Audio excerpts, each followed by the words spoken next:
Gisusi karon sa kapulisan sa lalawigan sa Sugbo kung naa pa ba sa Sugbo ang suspek sa linuog nga pagpatay sa usa ka 18 anyos sulod sa usa ka lodge niadtong miaging semana. Gibutyag sa Command Executive Senior Police Officer sa Toledo City Police nga si Police Executive Master Sergeant Dante Hilo nga gihingusgan nila karon ang koordinasyon sa mga police station sa pagpangita sa suspek nga si Lorben Larot. Ang atong kapulisan ma'am no, man ta pamunong pa og pagpangita sa mga suspect ma'am tud karon. Wala na ma'am no, amo na itong gilantaw karon napa pa ni siya sa Cebu City kay nagsige mapagpalop atong kuan. Pero seguridad ma'am masin og nakasakay ni siya og mga ano barko ba o mga pampot nga nilapang ko siya sa laing lugar.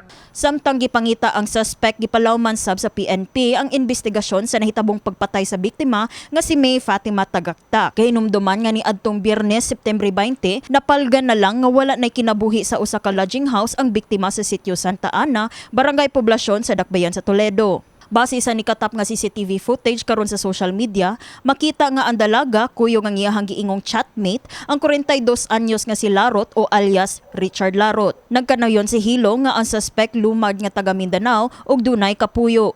Sama-samong nakuha mga kuan usab popular siya ka kuan ma'am ay sige usari siya ka tawag nato kanang si Manor siya. Tapos dani siya nagpuyo sa kuan ma'am sa San Roque Legazpi Extension Cebu City.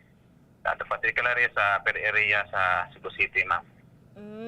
Correct. Doon na ni siya, living partner po no.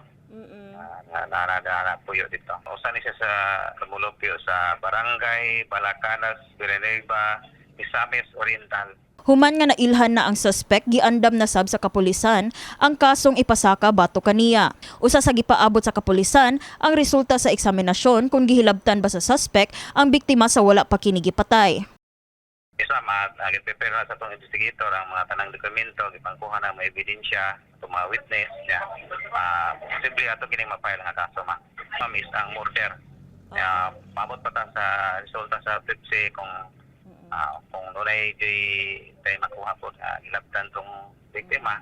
So, may po kaso po. File po sa pero ma'am, murder ang ato ang gilantaw nga kaso.